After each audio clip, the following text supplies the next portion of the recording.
Alright. Since yesterday we had technical problems. We'll restart today. It happens. Yeah, it's well, yesterday we left off with you talking about what's your least favorite part of the restaurant. And today I would like to ask you, oh yeah, by the way, good afternoon. Yeah, Good good afternoon. afternoon. Thank you. What how does your job affect your lifestyle in general? Yeah, so when you have a restaurant or, are starting a small business in general, you kind of have to accept that you're not going to have a great work-life balance, in my opinion at least. It's, you got to be all in, and I don't know how people that have, a spouse or kids, a mortgage, can do it, because the amount of hours, and more than just hours, just the amount of unexpected problems that can occur that need to get fixed, and you become that guy to fix them. It makes it difficult to be able to have a work-life balance. Even more in a restaurant, typically we're open the hours that everyone gets to experience things, like, for weekends, for example. That's when a lot of people have time off of work and go do things, go out to eat or go to concerts. And when you're owning and operating a restaurant, you don't get to do those things because you're there all weekend long.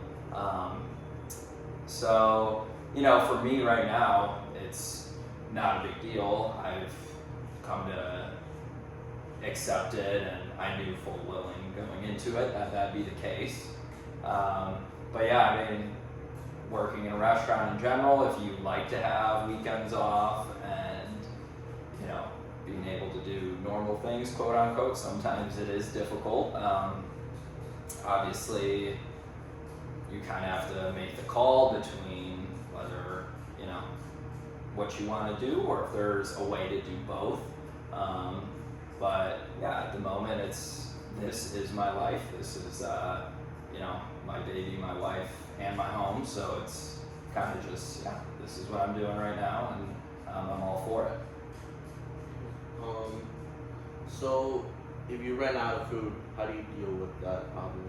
That's a good question. Yeah, that actually happened just a couple weeks ago. We were much busier than expected. So you have to have plan Bs in place if you're not able to get a delivery next day for, say, chicken, because we don't have a freezer here. We only use fresh chicken, fresh produce.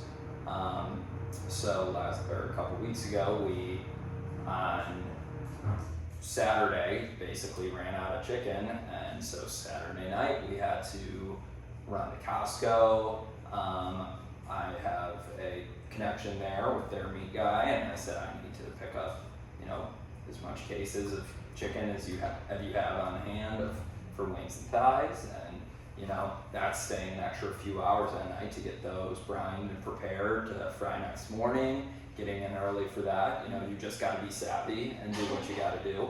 Obviously, bigger restaurants that have more data to show what they're going to be doing and can rely on being, bailed out by a freezer, that's helpful. But it's my goal to serve fresh, quality, and consistent food.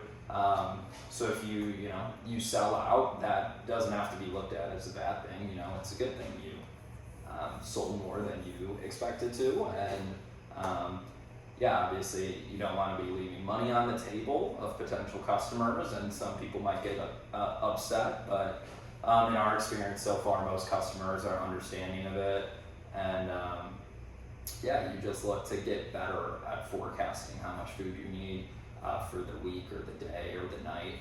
But that's something we're still learning as we grow, to try to get better at forecasting how much food we need. How did you begin your career? So I consider, I guess, careers, might be light, but I was very involved in the food program at York High School and quickly began spending a lot of extra time there in the restaurant, learning, experimenting, helping where I could.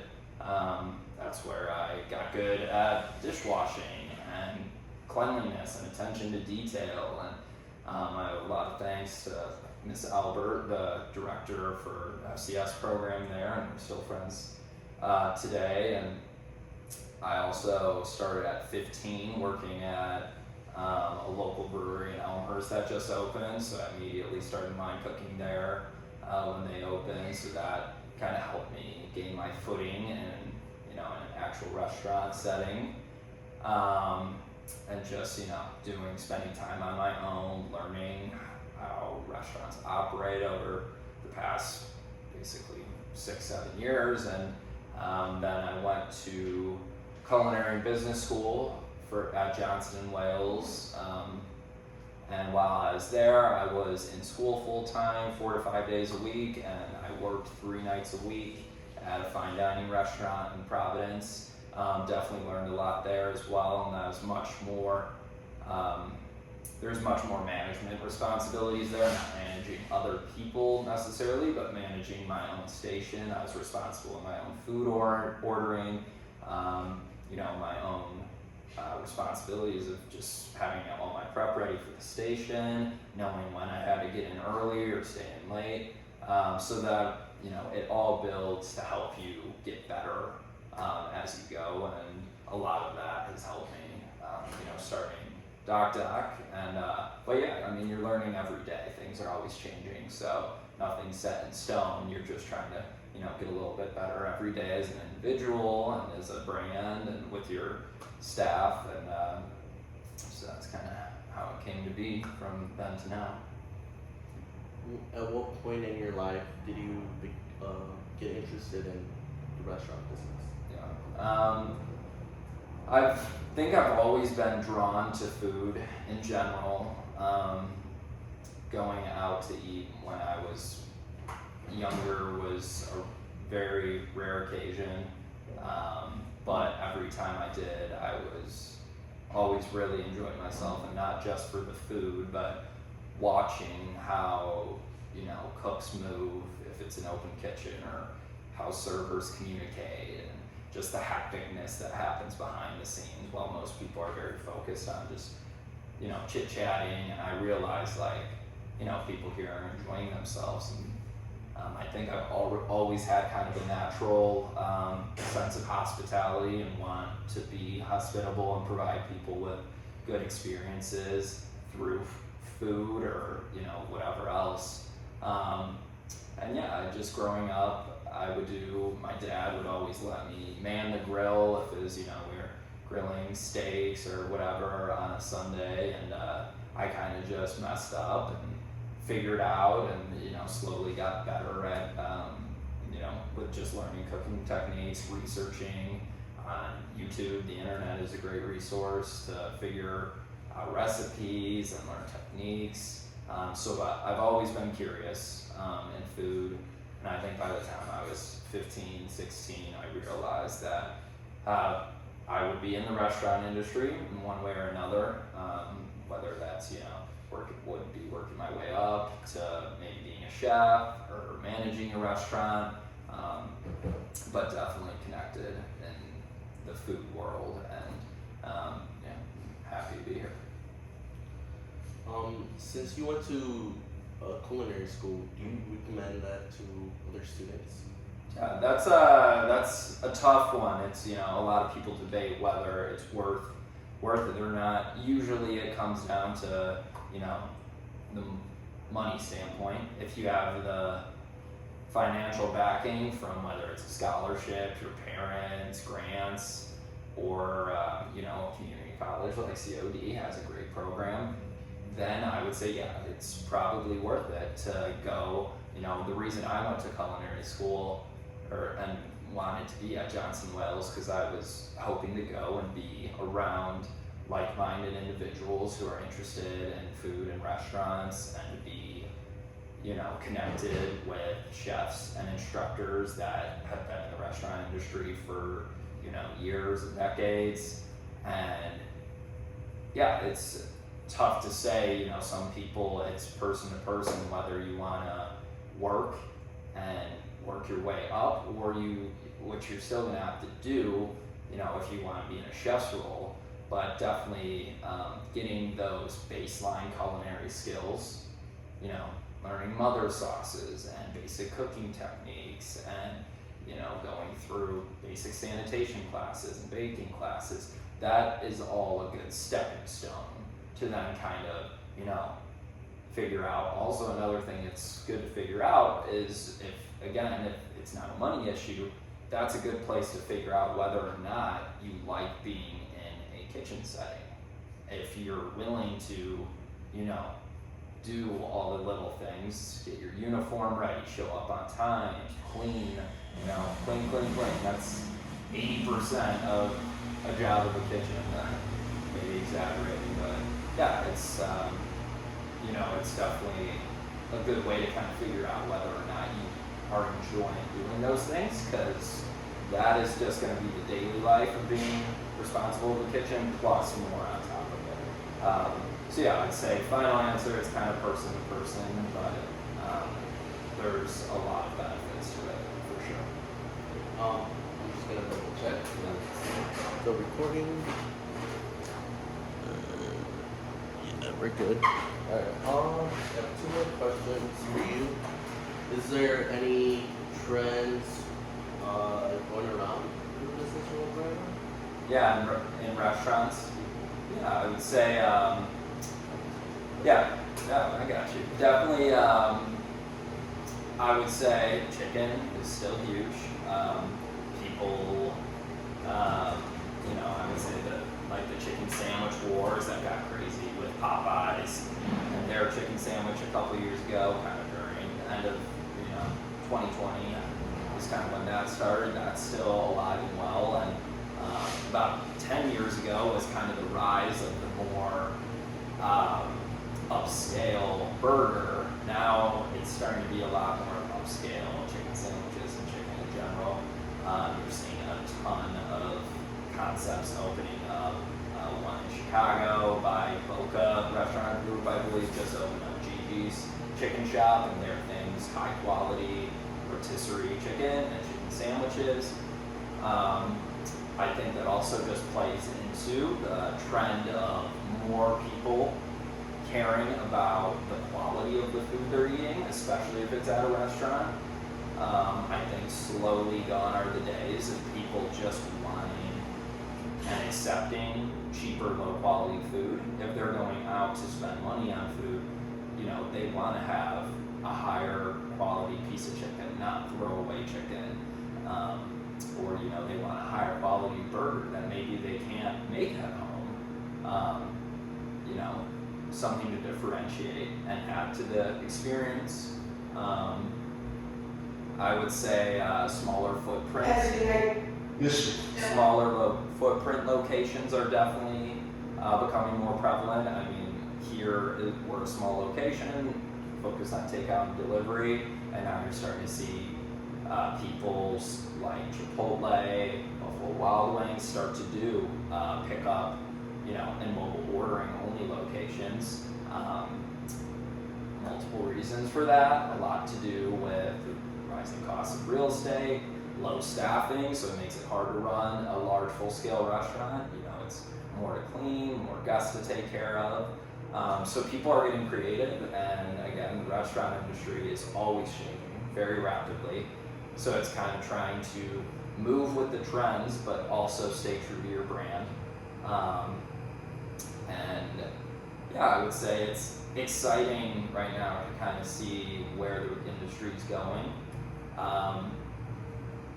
I am a little worried at the same time for independent restaurants. I think, obviously COVID really hit them hard, and with the rising costs of, food, wages, energy costs, it's making it harder for independent small restaurants to compete with the bigger guys. But it always seems that small restaurants find a way to combat it and, you know, move forward. But yeah, I would say as far as trends go, again, it's smaller restaurant locations, higher quality food. I'd say chicken is really up here still. I also think people have a better understanding now of eating in moderation rather than fully cutting things out. So, you know, yeah, you can have that, you know, fancy ice cream shake from this new place that opened every once in a while. Yeah, enjoy it. Don't, you know, make that a nightly thing maybe. But as long, you know, don't have McDonald's every day, right? But enjoy different foods and different experiences. And I think, I think there's exciting things to come and see how things pan out kind of as the pandemic comes to a close, and it's kind of where is everyone going from here. My last question would be, do you have any advice for students looking to open a restaurant? I would say consider it very, you know, diligently. You have to accept, again, going back to your question about work-life balance,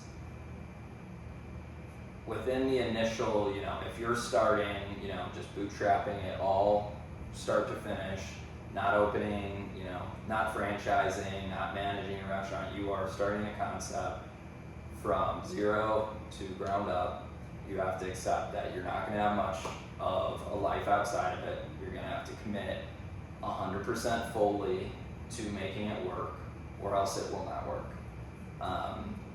So if you can accept that, and you can accept working, you know, minimum 14 or 15 hour days, you know, realistically 6 or 7 days a week, you got to put in the time.